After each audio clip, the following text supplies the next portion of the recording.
Lacroix fandriam-pahalemana anarana nampisalorany Mopera Cataldo Jesuita Italiana niasa nandritry ny 70 taona mahery tany midongy andrefana.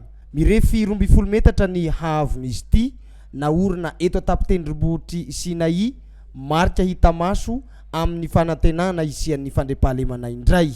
Taona lasa zay no anjerany ary tao anatin'izay anjerany izay no tena nahitana fangiry firena indrindra taty ambany andrefana.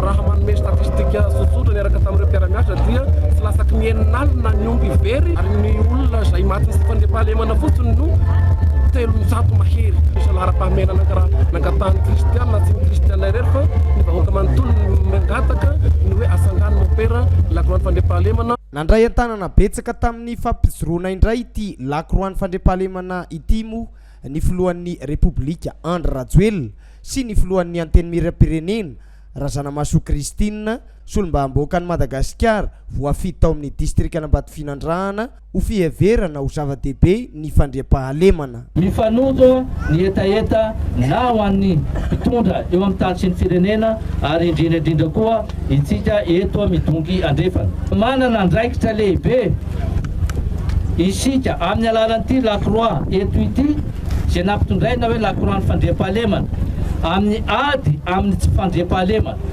fa naseho amin'ny endrika hafa fotsiny, zany hoe hifameno amin'ny hataon'ny tompon'andraikitry ny fandriam-pahalemana fotsiny tany mandroso ny fisian'izany fandriam-pahalemana izany. Ka dia hoy zahay hoe hanana ny heliny, hanana ny hasiny izao Lacroix izao ka ahafahantsika manantanteraka ny tandrona hiverenana izany fandriam-pahalemana izany.